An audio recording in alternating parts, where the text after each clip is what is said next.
तो अब सेकेंड ये पार्ट है लेक्चर का, इलेक्ट्रिक पोटेंशियल एंड कैपेसिटेंस का रिवीजन कर रहे हैं हम लोग। ओके, अब इलेक्ट्रिक पोटेंशियल और कैपेसिटेंस में हम लोग एक रिलेशन देखेंगे। इलेक्ट्रिक फील्ड और पोटेंशियल डिफरेंस में क्या रिलेशन होता है? E equal to minus dV by d r. Okay, E equal to minus dV by d r, और उस पर बेस्ड कैसा क्वेश्चन आएगा टर्म 1 वाले एग्जाम में, वो भी हम लोग देखेंगे इस वीडियो में।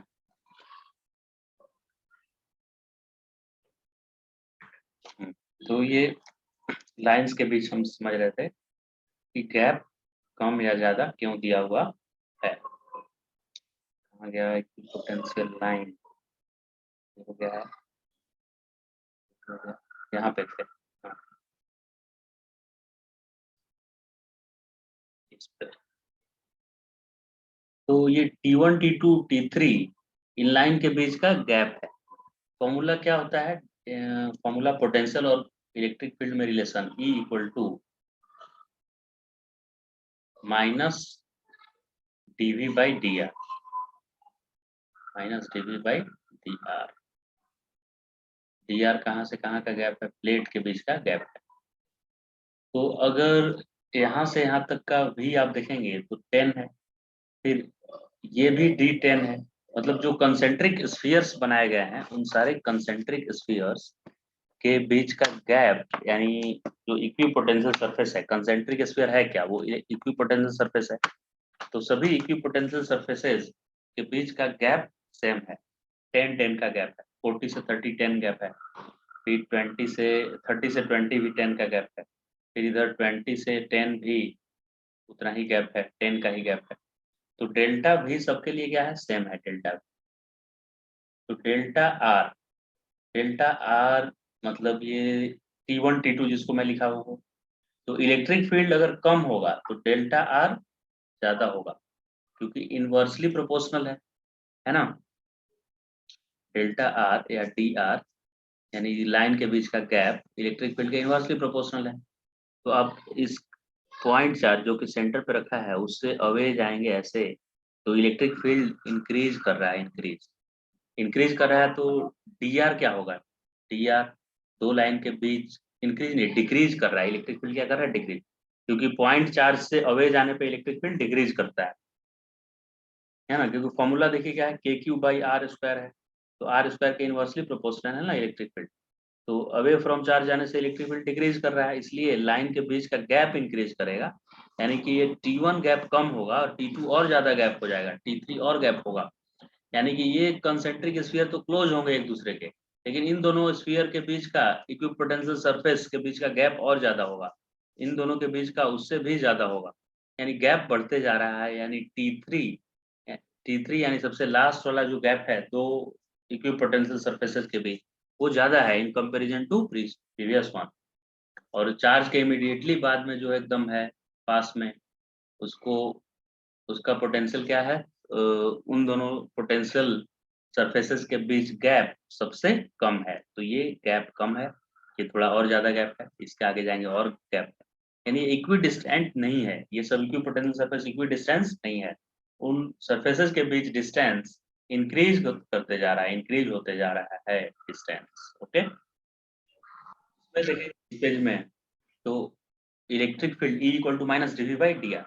तो अगर आपको इलेक्ट्रिक फील्ड का एक्सप्रेशन दिया है और उससे पोटेंशियल फाइंड करना है, पोटेंशियल डिफरेंस, या पोटेंशियल का इक्वेशन दिया हुआ है वेरिएशन और उसे इलेक्ट्रिक फील्ड फाइंड करना है, तो उसके लिए आप क्या करेंगे? अगर आपको V का इक्वेशन दिया है पोटेंशियल का और उसे आपको इलेक्ट्रिक फील्ड निकालना है, तो उसको डिफरेंशिएट करेंगे। अब अगर V को x के रेस्पेक्ट में डिफरेंशिएट करेंगे dV बाई डी एक्स, तो इलेक्ट्रिक फील्ड का x कंपोनेंट मिलेगा, क्योंकि इलेक्ट्रिक फील्ड है वेक्टर और पोटेंशियल है स्केलर क्वांटिटी। तो पोटेंशियल का डेरिवेटिव x के रेस्पेक्ट में जब करेंगे तो इलेक्ट्रिक फील्ड वेक्टर जो है उसका सिर्फ x कंपोनेंट मिलेगा, एक कंपोनेंट। और y के रेस्पेक्ट में पोटेंशियल का डिफरेंशिएशन करेंगे तो y कंपोनेंट इलेक्ट्रिक फील्ड का मिलेगा, और z के रेस्पेक्ट में करेंगे तो z कंपोनेंट मिल जाएगा। इस तरह से हम लोग फाइंड करेंगे। और अगर इलेक्ट्रिक फील्ड ही दिया है और पोटेंशियल कुछ दिया है तो क्या करेंगे? तो इसको dr को इधर लाकर इंटीग्रेट करेंगे। तो इलेक्ट्रिक फील्ड वाले इक्वेशन को इंटीग्रेट करने से और इंटीग्रेशन में लिमिट लगता है, upper limit minus lower limit. तो वो अपर लिमिट लोअर लिमिट में पोटेंशियल पॉइंट ए और बी का लिख देंगे, जिन दोनों पॉइंट के बीच का पोटेंशियल डिफरेंस चाहिए।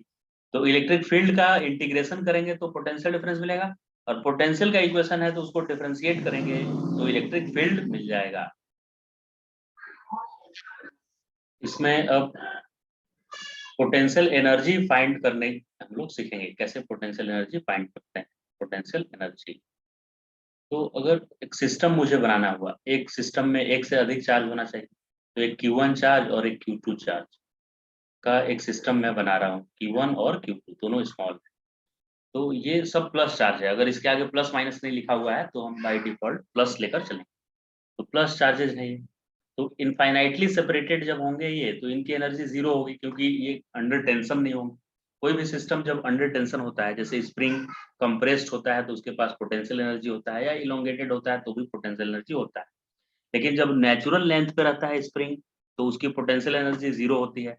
वैसे ही जब दो चार्जेज इनफाइनाइटली सेपरेटेड हैं, या दो मैग्नेट भी, तो अगर दो चार्जेज इनफाइनाइटली सेपरेटेड हैं, या मास के केस में ग्रेविटी वाले भी बोल सकते हैं कि दो प्लैनेट इनफाइनाइटली सेपरेटेड है, या दो मास, तो उनके बीच कुछ भी ग्रेविटेशनल फोर्स नहीं लगेगा।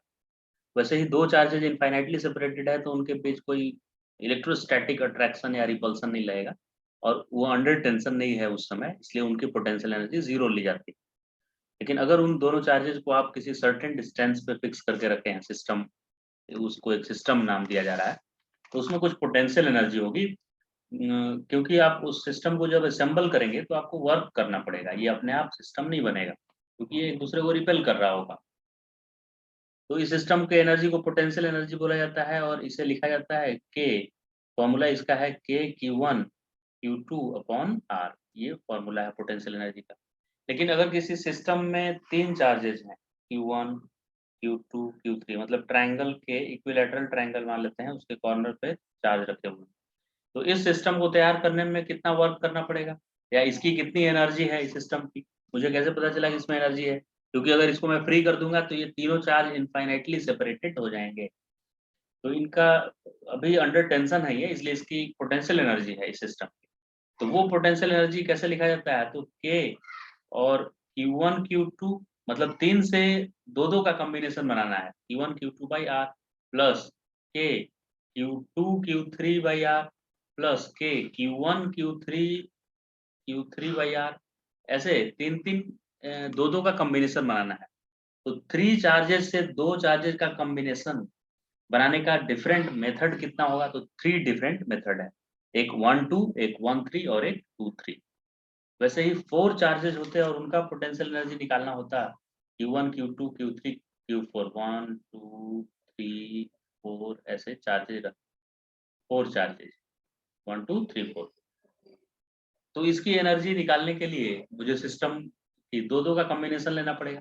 तो क्या क्या लेंगे कॉम्बिनेशन, यहाँ देखिए, एक 1 2 को लेंगे एक बार, यानी Q1 Q2 बाई आर, एक बार लेंगे 1 3, फिर 1 3, और एक बार लेंगे 1 4, इनका कॉम्बिनेशन, फिर क्या लेंगे 2 3 2 4, फिर लेंगे 3 4, ऐसे करेंगे तो 2 2 4 2 6, टोटल 6 पॉसिबिलिटी है। तो जनरल अगर ऐसे से करके n अगर चार्जेस हैं, तो उनसे पोटेंशियल एनर्जी का एक्सप्रेशन लिखते समय कितने टर्म होंगे उसमें, n into n minus one by two. आइए चेक करते हैं 4 के लिए, तो 4 और 4 minus one 3, 4 into three by two, तो 2 से ये 2 कट जाएगा, 6 आ जाएगा कि नहीं। वैसे ही 3 के लिए करेंगे तो इसको 3 रख दीजिए n को, और ये 3 माइनस वन 2, तो 3 इंटू टू 6, और 2 से डिवाइड हो गया तो 3। तो देखिए 3 के लिए 3 आ रहा है कि नहीं, 3 चार्ज है तो उसके लिए 3 कॉम्बिनेशन आ रहा है। 4 चार्ज था तो 6 आया था। तो वैसे ही n चार्ज के लिए कितना टर्म लिखना पड़ेगा पोटेंशियल एनर्जी का, तो n ब्रैकेट में n minus one upon two, इतने सारे टर्म होंगे।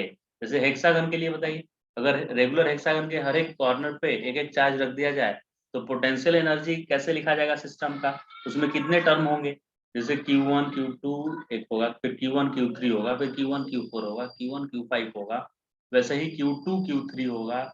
ऐसे कर करके चार्जेस का कितना कॉम्बिनेशन आएगा हेक्सागन के लिए, तो 6 यहाँ लिख देंगे, तो 6 में से 2 जाएगा 3, और यहाँ 6 माइनस 1 आ जाएगा 5, तो 5 इंटू थ्री यानी 15 डिफरेंट डिफरेंट टर्म्स आ जाएंगे पोटेंशियल एनर्जी जब 6 चार्जेस का पोटेंशियल एनर्जी लिखा जाएगा।